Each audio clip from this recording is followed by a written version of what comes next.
Erin Darling Torralva, what's up? How you doing? I'm doing good. How are you today? I'm good. I'm good. I've seen you've been pretty busy lately. You're doing a lot of covering on the coronavirus on your social media and definitely on your podcast. So why'd you want to start covering that issue?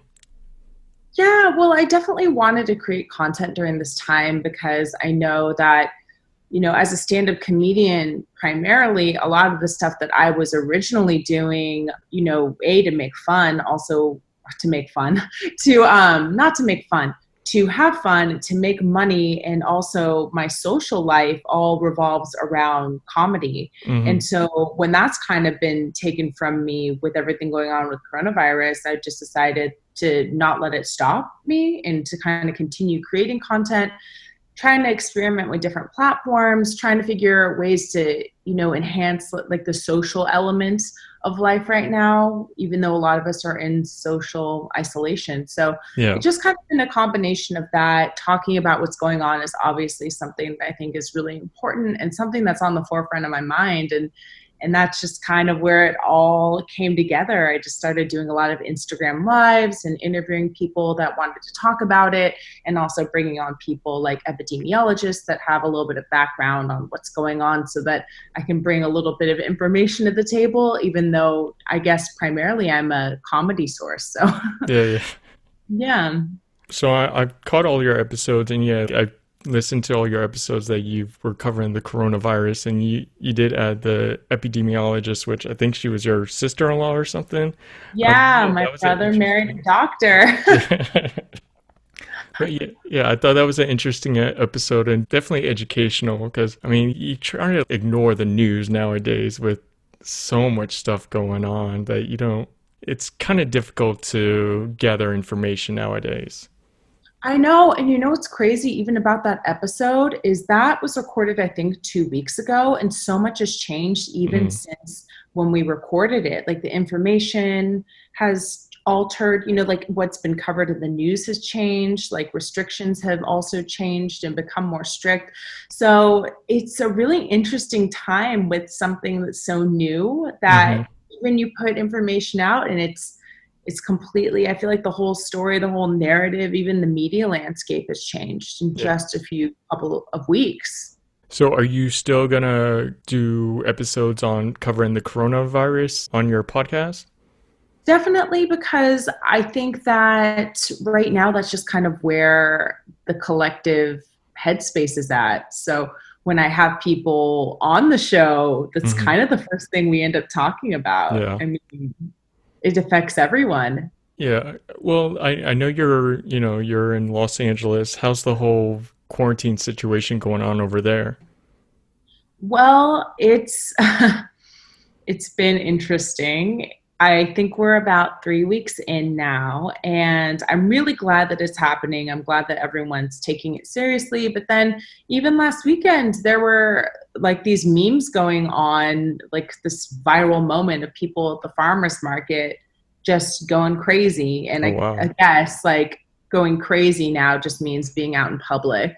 But it's crazy when you think about some people really aren't taking this seriously, and that's really Yeah. disheartening, especially for the people that are taking it very seriously. Yeah. Yeah, I'll say it is pretty crazy, and I'm not one of those people that have purchased a mask, but I've seen a lot of people wear masks more and more, and now it's convinced me that I need a mask. Yeah, I at first I didn't think I needed one, but I also got some too. Oh man, yeah.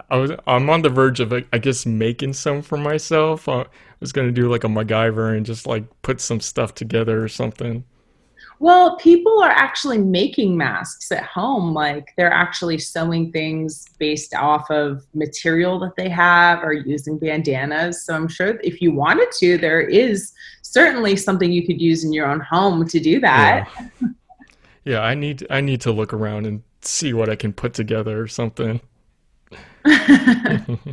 Well, I noticed on your Instagram and I've watched a couple of your previous interviews that you describe yourself as a Latin X. So, do you mind describing that for our listeners? Yeah, so basically, Latinx is just a term to use to describe genderless Latin. So, if I were to say I'm Latina or Latino, that implies a gender. So Latinx is just kind of a basic way to describe being Latin without a gender attached to it. No, I like that, and because I know you mentioned a lot too that you're biracial because I think, correct me if I'm wrong, your mother's Mexican, and Yes. I think you say your dad's white as hell or something like that. I'm not. I've definitely done stand up probably saying that. So yeah, my dad is super white. Yeah. Well, no, I'm in the same boat. My dad's white, and my mom's she's from El Salvador, so I get it. Yeah. Oh, really? Yeah. Yeah. Wow. Yeah. So, Okay. but I mean, even though I look Caucasian, I'm biracial as well. But yeah, I get the same thing that, people don't see the Latin side. Yeah. Yeah, but so interesting because it's like, what is Latin? You Yeah. know, like what there are people who appear to be white in Latin America, in Hmm. Mexico, in everywhere. And Yeah. there's people who appear to be brown who are other, it's like basically my point is that there's just I feel like it's such a mixed society these days that there's no point in really assuming anyone's Yeah. nationality or background. Yeah. Yeah. Yeah. Well, the interesting thing I saw about you was that you added your mother's maiden name, Toralva, not too long ago. So why'd you want to make that change to your name? Because it kind of just goes back to what we were talking about. There's a couple of factors why I decided to do that. One of them was actually, the election of Donald Trump. So when that happened, and all of a sudden there was this kind of attack on Mexican people, Hmm. a lot of things that he was saying, a lot of things in the news were just, I felt like because I look so Caucasian that I should absolutely start identifying Hmm. more as like a minority because that's what I am. And I felt like it was really important to be honest and truthful, and super apparent about that kind of stuff and talk about it a lot because these issues affect everyone. Racism affects Yeah. everybody. And I think that it's even more important if people don't assume to let them know. Yeah. Especially because, I even had situations where sometimes I'm in rooms with other people and they say something racist and they have no Mm. idea Yeah. that I'm Mexican. I've actually dated people that have called me an illegal, Oh, like I've wow. had so many situations like this happen. And I think that sometimes people forget. And I wanted to make it obvious or more apparent that I am like I'm mixed, I'm both. Yeah. So that was one thing. And then the other thing was, basically because I look the way that I look, I wanted to make it just very, very clear, like in my name, Hmm. because I sound Erin, my name literally means Ireland, Yeah. So I think because I'm mixed, I wanted it to tell a story, and that's so. I think like the most authentic way I could do that is by taking and adding my mom's maiden name to my last name. No, I love it. And I like the last name Tarava. It's a star's name. I like it. Oh, thank you. I like Yeah. it too. It's taking a while to get used to, and a lot of people. I've actually received a little bit of pushback from it. People love the name Erin Darling, so it's really interesting when people are like, "Oh, you had such a stage name before," and I'm like, Yeah. "No, but that's my real name." And if it Yeah. sounded like a stage name, I don't necessarily think that's like doing me any favors. It's Yeah. not doing my background any favors, and it's not. I don't really think it's indicative of who I am. No one wants Yeah. a name that's fake. No, yeah, yeah. Besides being a stand-up comedian, as you mentioned, you wear a lot of different hats that I've seen. You are really busy, and I don't know how you do it. You're a show host, you're an actress, a stand-up comedian. You mentioned a podcaster, and that's just naming a few that I know of. So, how are you able to balance all these roles? I mean, I don't know. I think the best way to answer that is that I'm rarely doing them all at the same time. I Hmm. think that I've been lucky to do a lot of different things, and at different times I focus on different things. And if I'm, prepping for a stand up comedy tour, I'm that, you know, if Mm-hmm. I'm working on my podcast, I'm that. If I'm working on a film, I'm acting. So it's Yeah. kind of like I think it's difficult, but it's also kind of easy to wear different hats when you can find a way to compartmentalize the projects that you're kind of working on and know that, you know, at different points of time you're going to be focused on different things. Yeah. But I think at the end of the day, really, I consider myself a writer more than anything else. Hmm. Yeah. So you host a podcast, and I've seen that you host some shows in the past. So if you could host any show out there, what would it be? Man, if I could host any show out there, it would be the Puppy Bowl. Do you watch the Puppy Bowl? The puppy? Oh, Yeah, on Animal Planet after the Super Bowl. Yeah, I've tweeted at them so many times telling them that I will host the Puppy Bowl. I would do it for free. Like, I love the Puppy Bowl so much. I love dogs. Like, that would be the most fun job ever. Just, you know, I think Michael Ian Black used to do it, but he didn't do it this year. Maybe he oh didn't do it man. last year. But yeah, I think they need a host for the Puppy Bowl, and I'll totally do I, it. I think I'll start a campaign to get you to host the puppy bowl or start a Facebook group. Yeah, That would be the yeah. best. I could see you hosting I'm not. I never watched the puppy bowl. I know of it, but yeah, that's something I definitely could see. That would be pretty awesome too. It's adorable, and that would be such a fun job. Well, I mean, I mentioned you have a lot of roles, and you mentioned that you liked writing. So, out of all your roles that you have, is writing the one that you're most passionate about, or do you have other stuff that you're more passionate about? With writing, I mean, I think it is. It's a hard question to ask because I feel like I get excited about all the things that I'm Mm-hmm. doing at different times, you know?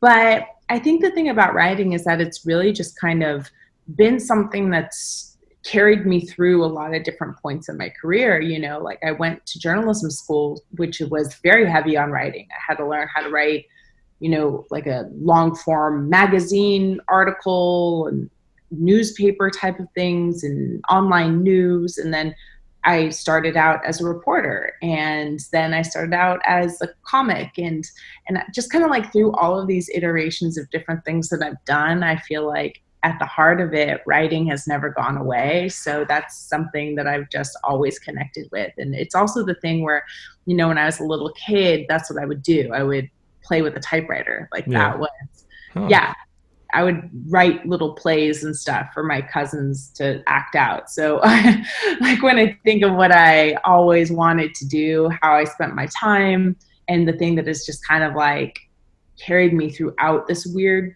ebb and flow type of career, it's always come back to that. Speaking that you said you studied journalism, I do definitely see it. Or I mean, I like that you're covering the coronavirus, so you are still using that journalism like education that you use to inform everyone on what's going on. But yeah, I like that you're using it for your podcast and your Instagram and all that stuff.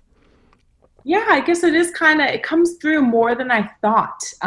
It's so weird because I remember when I was in school, I just wanted to do entertainment. I was like, I just want to be an entertainment reporter. And to me, that doesn't, it barely seems like reporting, you know? Yeah, Um, but now I guess it's weird that I kind of like come back to it in strange ways. I'm like, yeah. oh yeah, I guess I am kind of a writer, reporter in certain ways.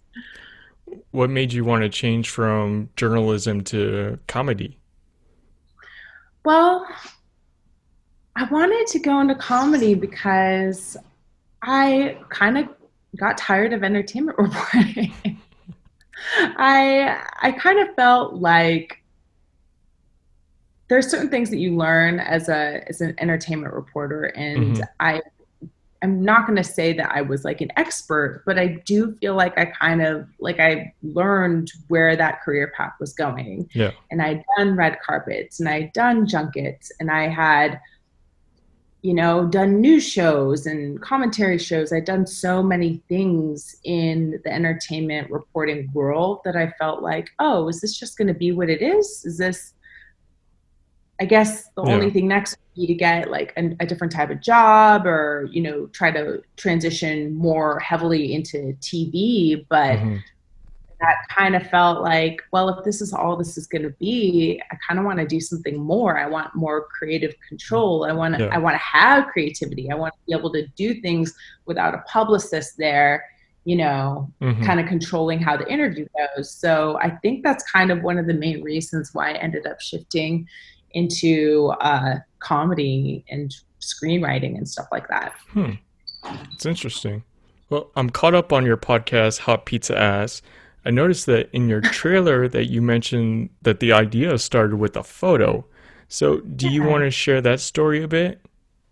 Yeah, so basically, I posted a photo. I don't think it was last year, maybe it was in 2018, of a piece of pizza on my butt. And I was just basically talking about like my body and being okay with it and thinking that, you know, I eat what I want, I do what I want, I love my body, and you should too. And when I posted it, I was just like, I was so nervous to do this. Hmm. Um, because like for me it was kind of like a moment of bravery for me personally, because I've struggled with eating disorders and with body image issues just like most women in Hollywood that I know have also experienced. And so sometimes when you post an image that shows like your body, even though I had pizza covering everything, Hmm. it was really nerve-wracking for me. And to put that out there and to declare to the world that I'm choosing acceptance, I'm choosing self love, and I'm Yeah. okay with all of this, Yeah. to me was kind of a crazy act of courage in a weird way. And it's Hmm. weird because people don't ever think of like a picture posting being brave. And of course, there are people that do things that are way more brave in life. Yeah. But that was the thing I was like the most afraid of, you know? And I did it. Yeah. And then I archived it a bunch of times because I was like, oh my gosh, no, I'm getting judged.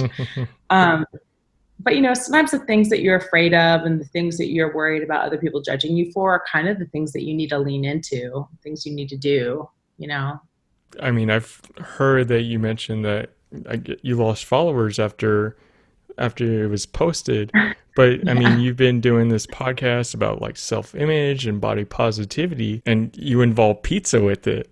No, but I like how you just kind of like flip the script, and even something that I guess people didn't really like about the photo, you're kind of just emphasizing like, hey, this is like body positivity. You know, I love food. There's nothing wrong with having, food, Yeah. enjoying food. Yeah. I didn't get why people would not like that photo or understand. You are, well, I think one element of it is you never really know who's following you. Mm, Like I know the people that I know who are following me, but the greater people, the strangers, the people that maybe followed me for comedy, you know, they were surprised to see like that type of content coming from me. So it's weird. Like you just never know what people are thinking. You yeah. never know what issues that they're dealing with. You never know like what they're projecting onto you or their expectations of you.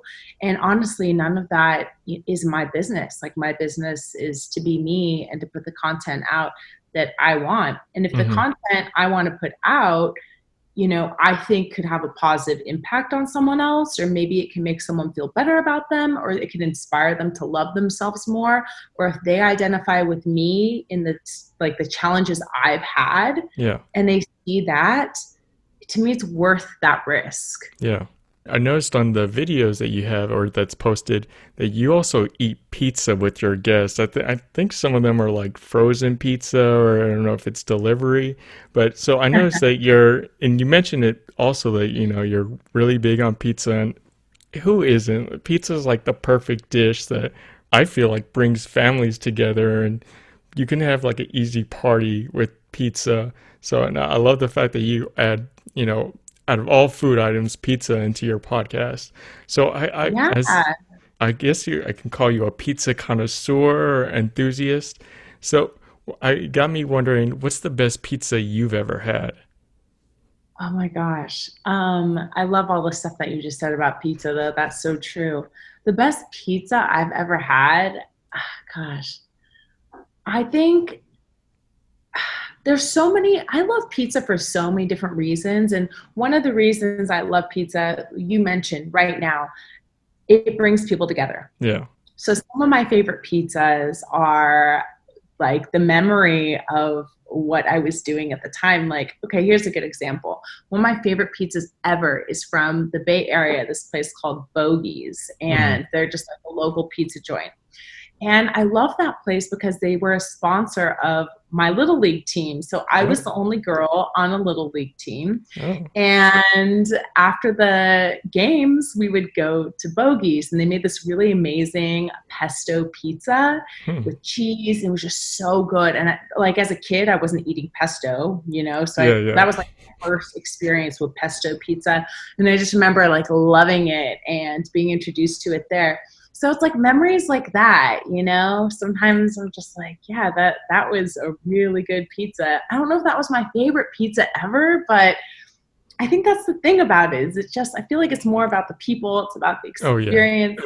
Especially now with the quarantine, like I'm making pizza all the time. Oh, really? Like yeah, I'm experimenting with different types of cheeses, different types of toppings. It's been really fun. It's one of my hobbies, making a lot of different pizza. Hey, there's so much different ways to make pizza. You can experiment with anything. Yeah, you really Yeah. can. A buddy of mine just posted something on Facebook about Brazilian pizza. I don't know if you ever seen that, and I looked it up, and you gotta look it up. It's weird. It's like different flavors of pizza with the middle like dessert in the mid, like a big cookie or a cake or something. It's a very awkward thing to see, and I never seen something like that before. But yeah, look it up. Brazilian pizza. Okay, I'll give it a shot. That sounds fun. I should tell you that I'm a big fan of your Hot Pizza Ass podcast. One thing I really like is that you have a range of interesting guests. So it's not really like person of one type of field. So I mean, you mentioned the epidemiologist. You had Donna Dorico from Baywatch. You had her on your, I think, your first episode. You had Carlos Santos, yeah, your co-star on Border Patrol. So I'm just curious to know who are some of upcoming guests that's going to be on your podcast. I have a wish list of a lot of people that I need to like circle back and reach out to, but I don't know who's going to be on the future episodes. I'm just taking this so day by day right now. I need my friend Erica Rhodes to be on the podcast. We've done lives, but we haven't done an actual proper episode. She's a comedian. She's super funny, really smart. I love her, and we also write together. So she's an obvious choice that I need to have. I would love to interview BB Rexa, the pop star. Do you know who Oh, that is? okay. I can see her Yeah, being on your show.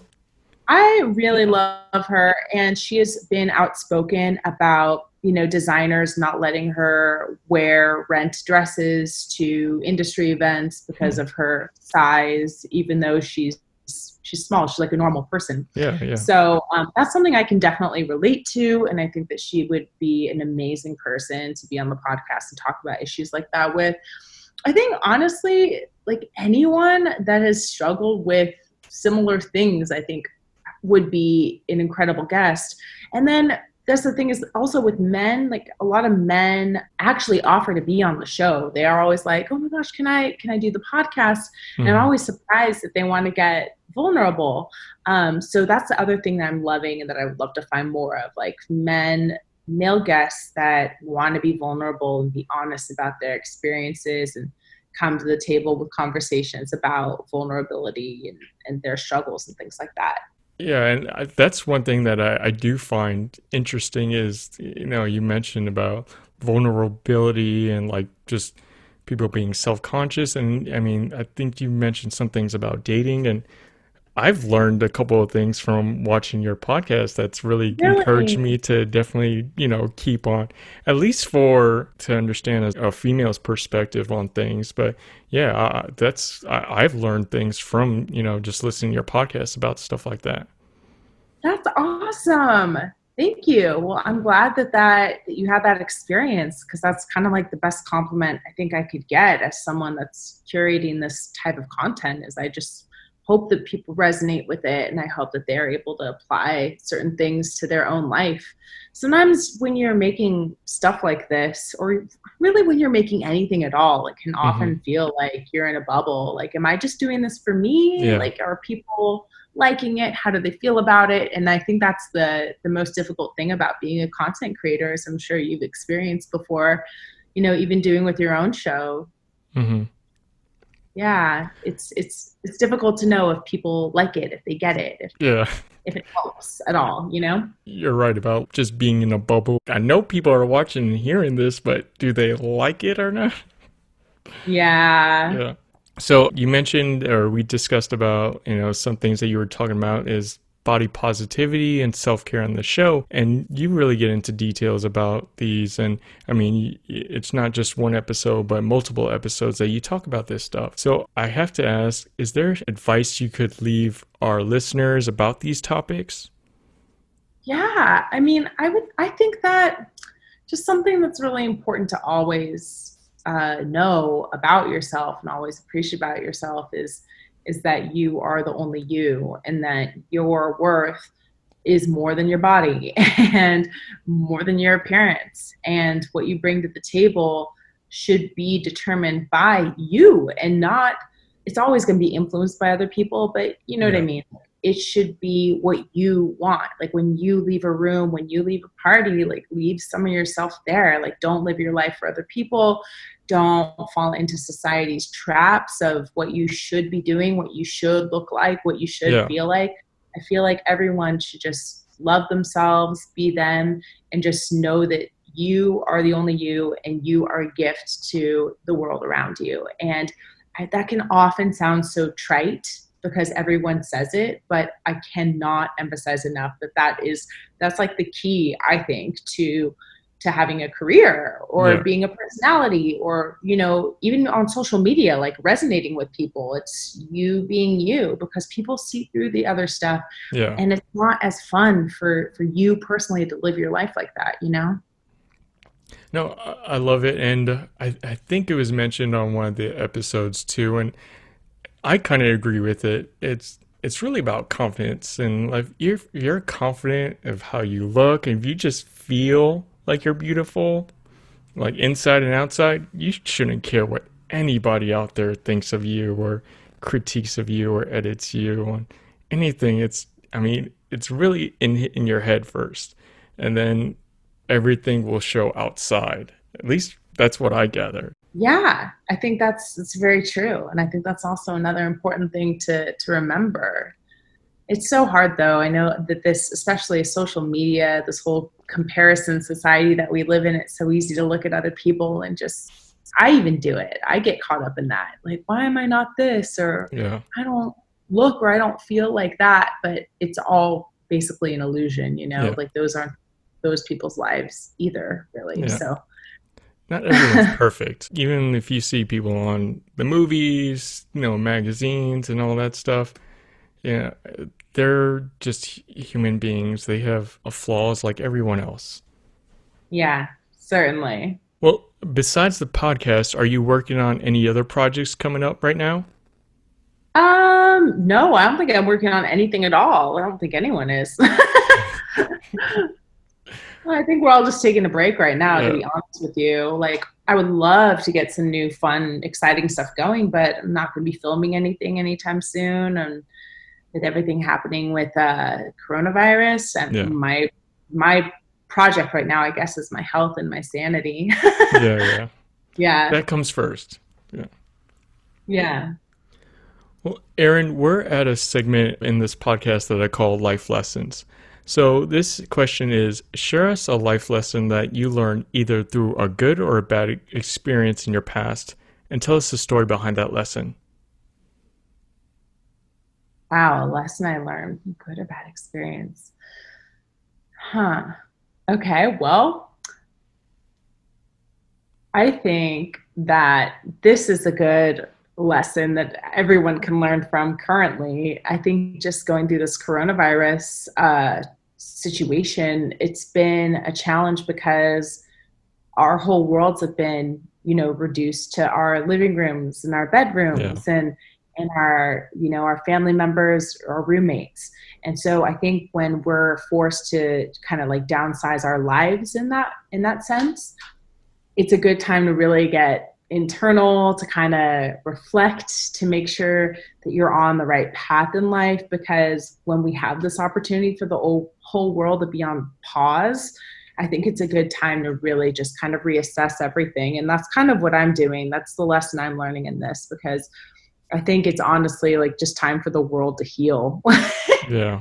It's time for us all to take care of ourselves, make sure that we're doing the best we can to stay healthy and stay safe. And in the meanwhile, while we're all trying to figure out how long this is going to last and what we're going to do, to just kind of, take that time for you. What are you doing to, I guess, keep yourself healthy and sane as we are in the middle of this issue or what's going on right now? Well, for me, I'm trying to be better about meditating. I'm just trying to journal. I'm trying to read, and watch a little bit less of the news. And just try to, obviously I can't escape it. Yeah, And yeah. nor do I want to. I want to stay very like up to date and aware of everything that's going on. But I think like at a certain point, it's really important to just find ways to entertain yourself that are also like helpful to like becoming a better person, which for me are those things, journaling and reading. Mm-hmm. Well, Erin, before we wrap up, is there anything you want to share with our listeners?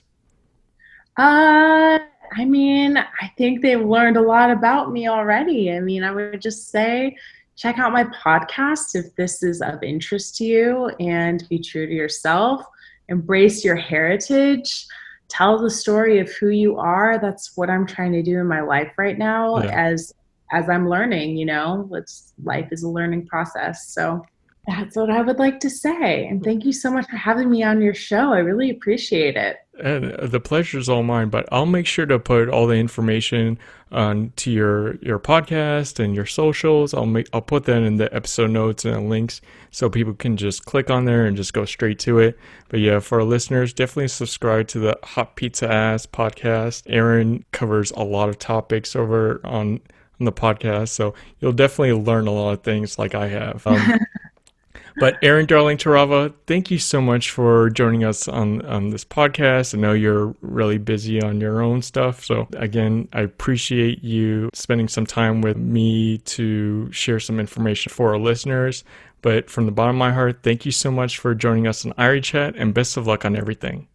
Thank you so much. And you too. Have a great day. Stay safe out there. Stay healthy. Thank you. Thank you. Thank you.